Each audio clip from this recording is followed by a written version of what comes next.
Y antes de empezar quiero hacer un agradecimiento especial. Se me escucha bien, ¿no? Bien. Entonces, un agradecimiento especial a Isabel por tu testimonio y por, nada, todo el ejemplo que nos has dado. En fin. Quiero decir que no, yo les voy a hablar más desde el córtex, no desde la amígdala, pero realmente me ha emocionado profundamente. Bien. Bueno, les quiero proponer un ejercicio para que hagamos todos juntos, ¿ok? Entonces, imaginémonos que estamos en una camilla, en el quirófano, antes de empezar una operación importante. No digo una operación de eutanasia, digo en esta naturaleza, sino una operación cualquiera que podemos tener, pero importante, que nos preocupa, que nos, en fin, nos tiene nerviosos, ¿no? Y también vemos que los médicos están nerviosos. Estamos ahí con la bata, con la cofia, con todos los indicadores marcando, ¿no? Los niveles en sangre, oxígeno, etc. Y escuchamos a lo lejos dos cirujanos que hablan por ahí, más o menos entre gente que entra y sale, se escucha medio raro, pero escuchamos que uno le dice al otro: la verdad, esta operación a mí me parece un disparate, para mí no hay necesidad de operar, si yo tuviera que elegir, haría otra cosa. Y además fíjate que la prótesis que nos dieron está en mal estado, está desactualizada, etc., ¿no? Y el médico, el otro, le dice: bueno, pero esto no lo hablaste con el jefe de servicio. Sí, pero bueno, me dijo que le haga igual la operación y el que manda es él, ¿no? Sí, ya a él irán a reclamar. Lo que les pregunto, y este es el ejercicio, ¿estaríamos cómodos con esa operación? Recordemos que estamos en la camilla, ¿no? A mí la verdad me darían ganas de sacarme la mascarilla, preguntar: ustedes dos vengan por favor, cuéntenme un poquito de qué estaban hablando antes de empezar. Bueno, esta es una historia verídica que le pasó a un conocido. La pregunta que quiero plantear y que quiero dejar acá esbozada es: ¿hay algo que podemos hacer para preservar al paciente de esto? ¿Hay algo que podemos hacer para preservar la seguridad del paciente, que en definitiva es nuestra seguridad? El paciente no es una cosa rara, ajena a un marciano, sino somos nosotros, ¿no? ¿Hay forma de proteger frente a esa obediencia ciega de los médicos para ejercer su ciencia?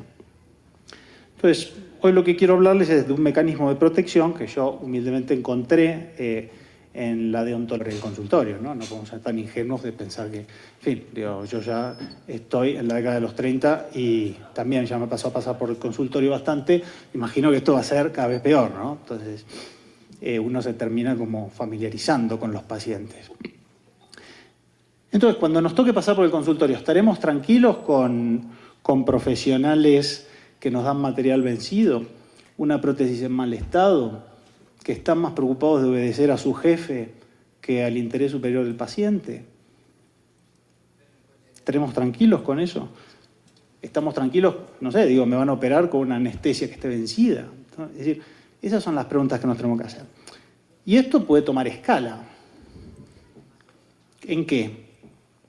¿Con qué criterio se diagnostica que una persona tiene que tener una internación forzosa en un psiquiátrico? ¿Con qué criterio se evalúa una esterilización forzosa permanente? ¿Con qué criterio? ¿Quién decide eso? Entonces, ustedes me dirán: bueno, pero ¿y esto con la eutanasia qué tiene que ver, no? Entonces, yo lo que les quería decir: ¿con qué criterio determinamos que una enfermedad es grave e incurable e irreversible? ¿Con qué criterio decimos que el consentimiento ha sido dado inequívocamente? ¿Quién decide eso? ¿Con qué elementos? ¿A qué intereses responde este juicio? Porque no olvidemos que, como bien nos han ilustrado, hay un reglamento, que es el reglamento 59, y que dice que es obligatorio para la aplicación a todos los profesionales de Ecuador, a todas las instituciones de la salud nacional. Y también tenemos una sentencia, ¿no? Entonces, y una cosa más, nos recordaron aquí recientemente que el paciente puede exigirle al médico esto. Bien, desde hace algunos años a mí me ha tocado trabajar en materia de salud, y tanto como abogado, como consultor, y como profesor, porque doy clase en la Universidad Austral en Buenos Aires. Y en mi trabajo profesional me ha tocado atender pacientes, profesionales, funcionarios, asesorar, acompañar, etc. Y yo siempre veía a los profesionales de la salud como aquellos que tienen la guardia y custodia de bienes fundamentales, ¿no? Y muchas veces yo lo que notaba es que estaban más preocupados por obedecer un reglamento, por obedecer, en fin, digo, miedo a ejercer su ciencia, decir, bueno, es que yo considero que esto es lo mejor para el paciente, no otra cosa. Yo decía, ¿cómo puede ser que estos profesionales que tienen título habilitante, que han estudiado, que han hecho una residencia, puedan tener miedo a que les quiten la matrícula, que a veces se las quitan, ¿no? Ciertamente también hay que decirlo. Entonces, yo lo que me preguntaba es cómo puede ser que en el siglo XXI, y esto incluye muchas consideraciones que cada uno puede hacer, después de lo que vimos en el siglo XX, que en el siglo XXI los médicos tuvieran todavía miedo a ejercer su ciencia libremente. Es como si volviéramos un poco a la obediencia de vida, ¿no? Es decir, bueno, yo obedezco, el que obedece no se equivoca, entonces yo ejerzo la ciencia como a mí me la mandan. Esta preocupación a mí me llevó 3 años de investigación. Consulté leyes, constituciones, reglamentos, decretos, sentencias, códigos de ética, derecho comparado, actos administrativos, en fin, digo, no me quiero extender para no aburrirlos. Entrevistas, seminarios, etcétera, ¿no? Digo, la verdad que fueron 3 años, a mi entender, maravillosos, pero claro, de intensa investigación. Y lo que fui encontrando, frente a esa inquietud, es que todo el sistema sanitario da vuelta frente a una idea. ¿Cuál es esa idea? Lo voy a ir diciendo así como para generar el run y la expectativa y después lo voy a comentar, ¿no? Entonces, primero, por ejemplo, que la medicina es una profesión liberal, que debe ejercerse con independencia técnica. No es una tecnicatura, no es digamos así, un arte como podría ser una pintura, un artista, pero sí, digo, hay una cuota de libertad profesional, de prudencia profesional. Pero también que el paciente tiene derecho a recibir una opinión técnica independiente. Es un derecho del paciente que el médico ejerza su profesión sin interferencias y que le diga qué es lo mejor para él. El médico tiene obligación de actuar con esa independencia técnica, esa independencia de criterio, esa libertad científica. Por otro lado, que el médico tiene obligación de dar toda la información disponible sobre ese paciente. Cuáles son las alternativas terapéuticas, cuál es su cuadro, en fin, no me voy a extender, ¿no? Y por último, que el médico tiene el deber de asegurar por todos los medios la seguridad del paciente y la promoción de su salud en la medida de las posibilidades. Pero entonces, ¿qué es lo que unía todo esto y que, en fin, yo quería compartir con ustedes? Que el sistema sanitario se apoya sobre una idea que es la autonomía técnica del profesional. Que el profesional es quien conoce mejor su ciencia y qué es lo que conviene para este paciente particular. ¿Qué es lo mejor para este paciente que está en la camilla? No lo sabe el legislador, no lo sabe el juez, lo sabe el médico que lo está atendiendo, ¿no? Entonces, esa autonomía científica es la que tiñe todo el ordenamiento y es la que los pacientes le tienen que exigir también a los médicos. Esa libertad, esa autonomía, esa independencia de criterio, ¿no? La autonomía médica, entonces, en síntesis, es como tiene un punto de privilegio en el ordenamiento sanitario.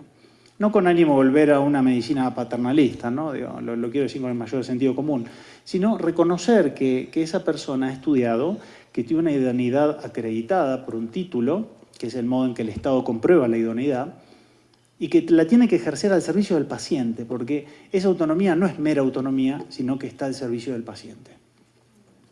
Entonces, también me parece que aquí se ha mencionado con mucho derecho y muy atinadamente la autonomía del paciente. Y claro, todos queremos preservar esa autonomía y yo les vengo a hablar de la autonomía del médico, ¿no? Es un poco lo que quiero conversar con ustedes. Entonces, en medio de esa búsqueda de esos 3 años, un día, me acuerdo que era el 21 de octubre del 21, estaba tomando un té con limón a las 11 de la mañana, me acuerdo perfectamente, porque es como el tema de mi investigación. Me acuerdo que encontré un concepto en un código de ética de la provincia de Buenos Aires, de mi país, que se llama la objeción de ciencia, que es el tema que motiva esta conferencia, ¿no? Y que uno podría decir, bueno, no, este hombre se habrá equivocado, ¿no? Esto habrá querido decir objeción de conciencia, pero bueno, le falló la ficha, ¿no? Pero bueno. No, el concepto es objeción de ciencia. Y tiene algunos puntos que podrían llegar a confundirse con la objeción de conciencia, pero son dos institutos totalmente distintos. Para decirlo lisa y llanamente, la objeción de ciencia es un derecho que tienen los profesionales de la salud a cuestionar las indicaciones médicas cuando el interés superior del paciente lo justifique, cuando hay motivos científicos que justifiquen apartarse de aquello que se le está ordenando al médico. Dicho de otra manera, si la libertad de prescripción, la libertad de actuación médica, la autonomía científica justifican obrar libremente en beneficio del paciente, y lo que estoy diciendo tiene fundamento jurídico, no solamente es una idea peregrina de quien les habla, la objeción de ciencia es la garantía que permite hacer posible ese ejercicio cuando esa libertad está condicionada. Cuando encontramos mandatos de la autoridad o del paciente que parecen desconocer esa autonomía científica. Como les decía, la primera vez que vi este concepto lo encontré en el Código de Ética de la Provincia de Buenos Aires. Y uno podría decir, bueno, está muy bien, pero ¿esto a nosotros qué, no? Digo, esto no nos dice nada. Miren, a partir de ahí lo fui viendo en otras cosas. Lo fui viendo, por supuesto, en otras provincias de mi país. Pero les digo más. Lo encontré en los códigos de ética médica de Estados Unidos, de Luxemburgo, de Bélgica, Italia, España, Portugal, quiero ver si no me olvido ninguno, Salvador, Chile, Brasil, Uruguay. Con lo cual, disculpen, digo, puntos 73 y 74 de la sentencia del 5 de febrero, el voto de la doctora Corral Ponce. Habla de la objeción de ciencia. Búsquenlo, los animo a verlo. Entonces, es decir, esto es una idea que está extendida en el mundo occidental. Y no es de ahora, no es de anteayer, no es solo del 5 de febrero. Esto ya viene desde hace años. El tema es que, como está en un código de ética, a veces, en fin, uno tiende a pensar, perdón si nada, es una de formación profesional, pero a veces uno como tiende a darle poco interés a los códigos de ética profesional, pero la verdad son normas jurídicas en sentido estricto, desde la vista del derecho administrativo, son normas, son fuente de derecho y además son norma especial, lo cual tiene una importancia muy alta en el ejercicio profesional, ¿no? Porque además quienes los emiten son los consejos o colegios profesionales ordinariamente, o cuando lo dicta una legislatura, habitualmente quien lo realiza, quien lo redacta, son los profesionales de la salud. Y permítanme una digresión muy breve, para que me vuelvan a invitar a este congreso, porque así les hablo un poquito más de la eutanasia. Entonces, aquí pienso que todos estamos de acuerdo, y lo hemos escuchado en la apertura, lo hemos escuchado en las distintas conferencias, que todos estamos empecinados en ayudar a la gente a aliviar el sufrimiento. Nadie, pienso yo, puedo equivocarme, puede tener un corazón tan frío y desangelado de desinteresarse del dolor ajeno, ¿no es cierto? Es algo muy humano también el dolor. Y evidentemente nadie puede desinteresarse tan rápido por los más vulnerables. Ahora bien, parecería, y esto es una inferencia que yo hago, que de este voto de la doctora Corral Ponce, lo que nos viene un poco a decir es que la eutanasia no parece ser el mecanismo más apropiado para aliviar el sufrimiento.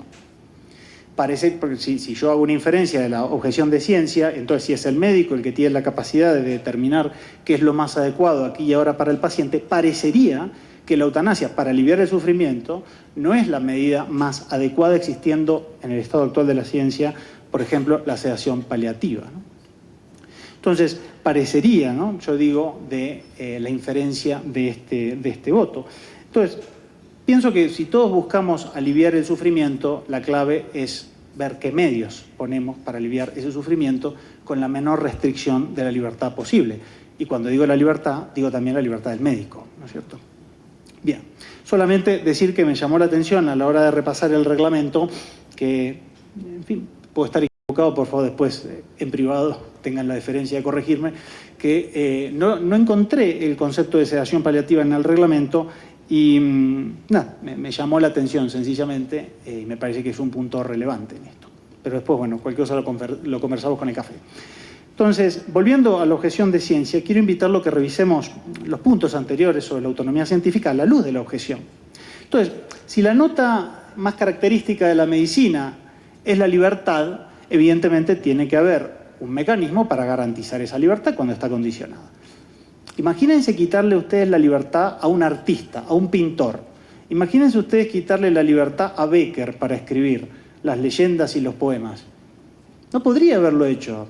Uno no puede, estrictamente eso no es arte. Si le quitamos libertad al artista no es arte. Si le quitamos libertad a Picasso no hubiera hecho el Guernica, no lo podría haber hecho, ¿no? Entonces, porque el arte, la libertad es una expresión de lo más humano que tenemos. Entonces, los médicos, digo, haciendo una analogía, si les quitamos la libertad, ¿con qué criterio van a diagnosticar? ¿Con qué criterio van a prudencialmente ver cuál es el mejor tratamiento disponible para el paciente?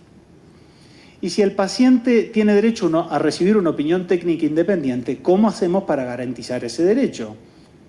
Bueno, evidentemente la objeción de ciencia es una herramienta, que el médico no tiene excusa, entonces tiene que decirle al paciente toda la información. Perfecto, usted se quiere someter a este tratamiento.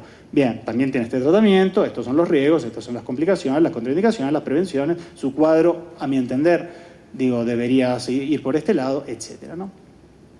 Y si la libertad es un presupuesto básico de responsabilidad, porque como bien nos han ilustrado en la conferencia anterior, a un niño menor no se le puede exigir los mismos estándares de responsabilidad que a un adulto, por la madurez intelectual y por no ser libérrimo, claro, tenemos que garantizar esa libertad del profesional para después poder llevarlo a tribunales y poder decirle, usted ejerció mal su profesión, usted incurrió en un caso de mala praxis, usted no le brindó toda la información disponible al paciente.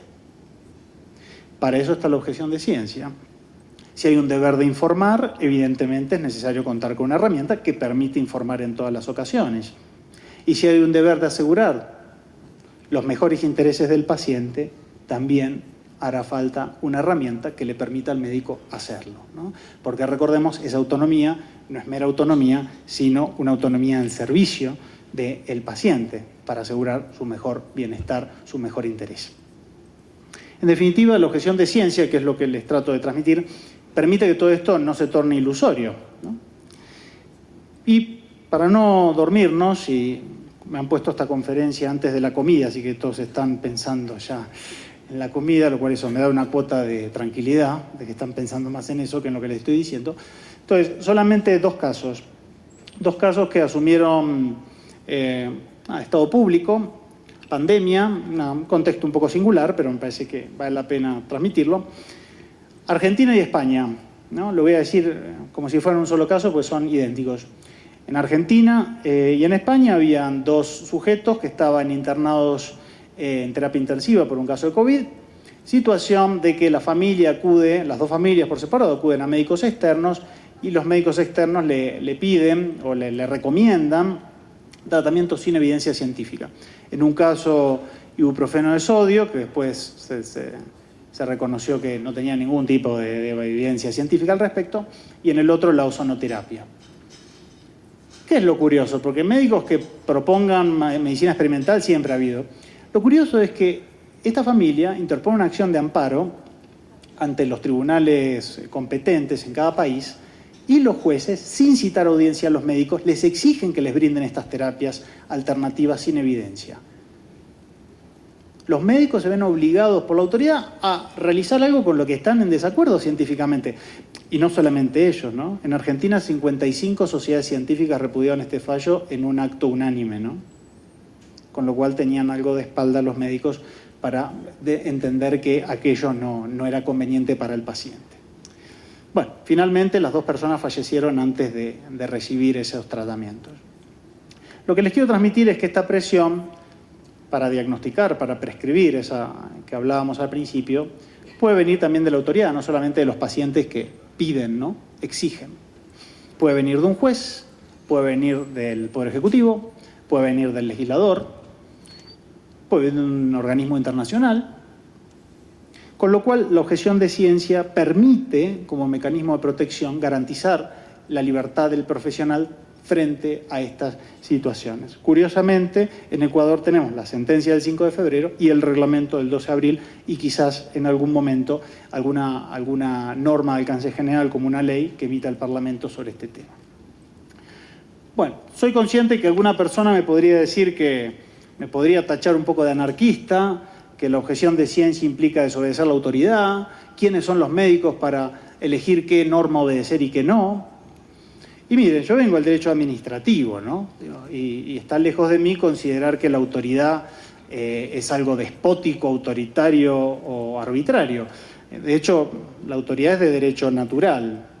Ahora, el tema es cómo se ejerce esa autoridad.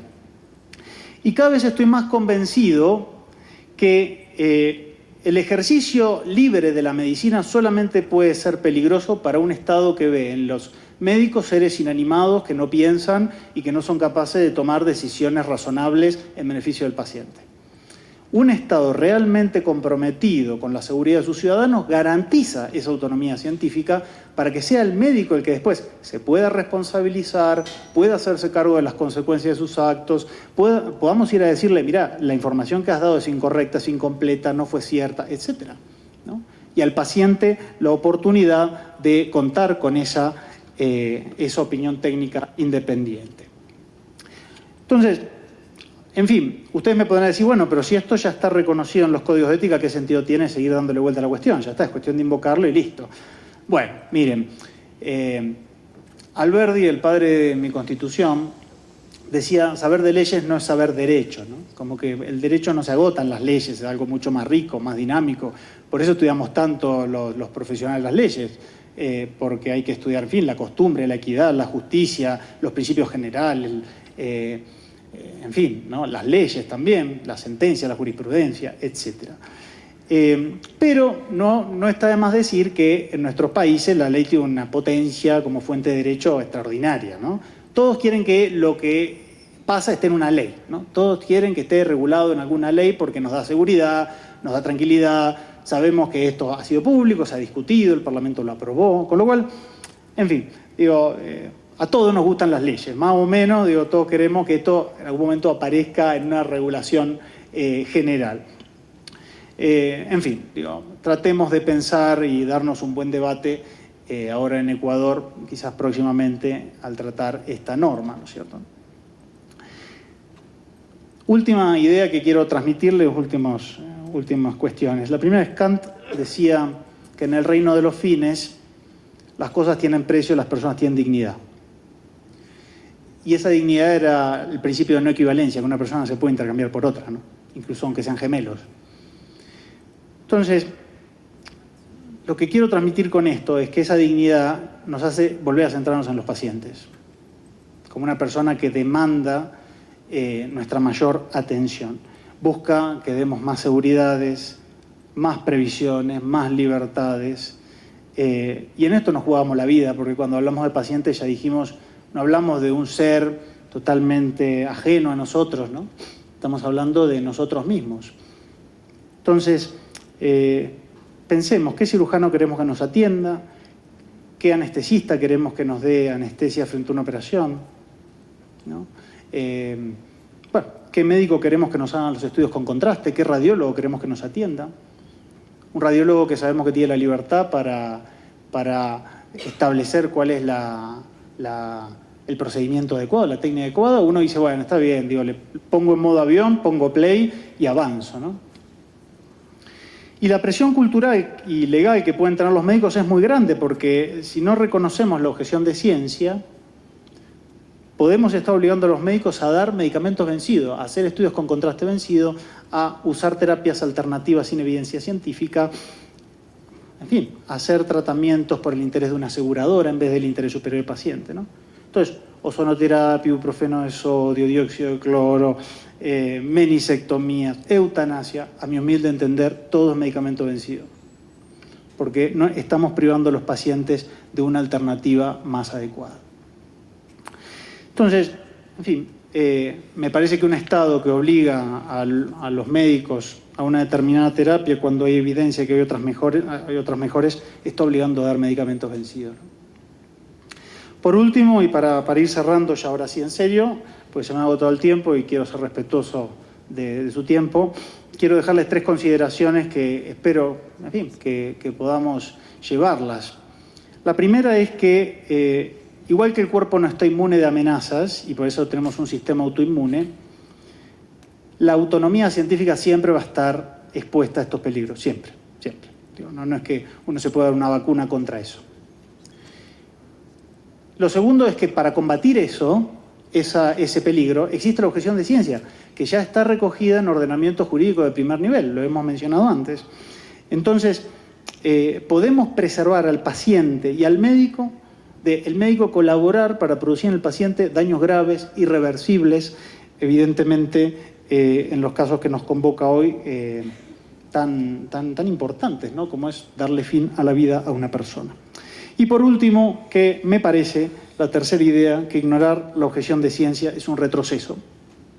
Nos lleva a una medicina adicta a la autoridad, nos lleva a una medicina que se funda en la obediencia de vida, nos lleva a una medicina que facilita descargar sin ninguna culpa 300 voltios a otra persona y, lo que es peor, acabar con la vida.